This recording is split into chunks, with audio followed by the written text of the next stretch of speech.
سرکار مولا امام حسین پاک کا جب ذکر کیا، سید الشہداء کا جب ذکر کیا، ناظرین ذرا داتا صاحب کی کتاب اٹھائیں اور جائیں انڈیکس میں اور مولا امام حسن کا ذکر اٹھائیں اور پڑھیں۔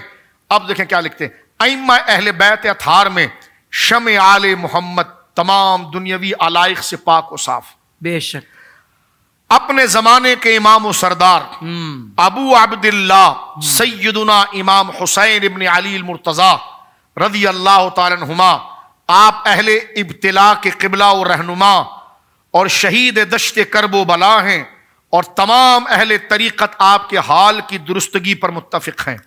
ٹھیک ہے، اب آگے سنیں، اس لیے کہ جب تک حق ظاہر اور غالب رہا آپ حق کے فرمان بردار رہے، اور جب حق مغلوب اور مفقود ہوا تو تلوار کھینچ کر میدان میں نکل آئے۔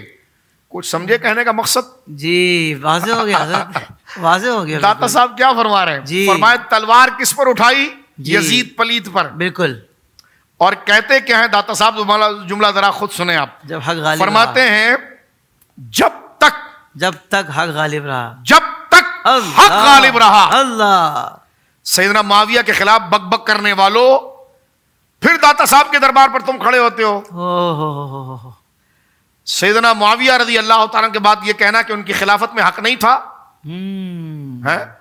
اور طریقے کا بہانہ کر کے بات کرنا، ہم نے داتا صاحب آل رسول کی مانو، میں نے کہا سبحان اللہ، آل رسول ہی کی مان رہے ہیں۔ مولا علی کے شہزادے کے تیرے میں دم ہے تو بتا یہ مولا علی کا بیٹا نہیں۔ واہ واہ کیا کہنے شاہ جی، 8 پشتوں سے مولا علی کا بیٹا، سبحان اللہ۔ اور یہی حضرت غوث پاک، دیکھو آپ لاہور سے آئے سر آنکھوں پر، بغداد سے آئے سر آنکھوں پر، لیکن بغداد والے کا عقیدہ لائے ہو؟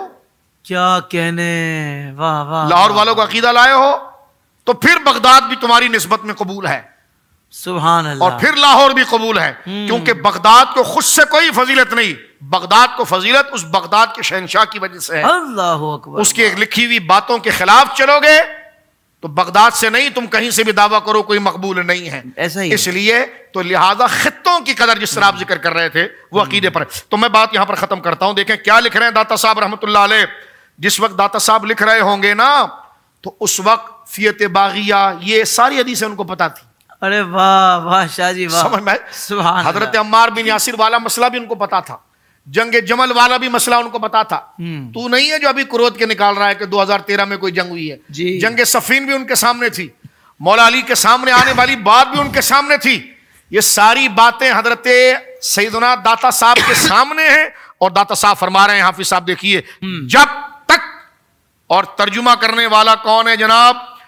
ترجمہ کرنے والا ہے سید السادات سید غلام معین الدین نعیمی رحمت اللہ علیہ۔ اللہ اکبر، واہ واہ۔ اب دیکھو ترجمہ بھی سید کر رہا ہے، ترجمہ بھی سید کر رہا ہے، اور کتاب بھی سیدوں کے سردار حضرت داتا صاحب کی ہے۔ ابھی کوئی اور ترجمہ کر رہا ہوتا نا تو کہتے ہیں نمبر بدل دیا ہے، تو میں نے کہا دیکھو ترجمہ بھی یہاں سید صاحب کر رہے ہیں۔ واہ واہ واہ۔ سید غلام معین الدین نعیمی رحمہ اللہ اہل سنت میں ایک بہت بڑا مقام رکھتے ہیں، آپ ترجمہ کر رہے ہیں داتا صاحب کی اس کتاب کا، فرماتے ہیں جب تک حق ظاہر و غالب رہا آپ حق کے فرمان بردار رہے۔ واہ واہ واہ واہ، حق کے فرمان بردار رہے، اور جب حق مغلوب ہو گیا اور ناپید اور مفقود ہو گیا تو تلوار کو کھینچ کر آپ میدان میں آ گئے۔ سن لو، جب تک حسین نے تلوار جس کے لیے نہیں نکالی ہم اس پر زبان نہیں چلائیں گے۔ بہت اچھے، واہ واہ۔ اور جس پر حسین نے تلوار نکال دی اس کے لیے دل میں کوئی محبت نہیں رکھیں گے۔ یہ معیار ہے داتا صاحب کا، یہ ہے پنجتن پاک کی محبت کا۔ اپنی طرف سے چورن نہ بیچو، جو مبارک مدینے کی کھیر بنی ہے اس میٹھی کھیر کو کھاؤ اور دل کو مدینہ مدینہ کرو۔ کیا کہنے شاہ جی بھائی، داتا گنج بخش رحمت اللہ تعالیٰ علیہ کے کا عرس منانے والوں آپ کو بہت مبارک ہو کہ داتا صاحب نے کتنا پیارا ہمیں عقیدہ عطا فرمایا ہے۔ اللہ تبارک و تعالیٰ آپ کو اس کی بہترین جزائے خیر عطا فرمائے۔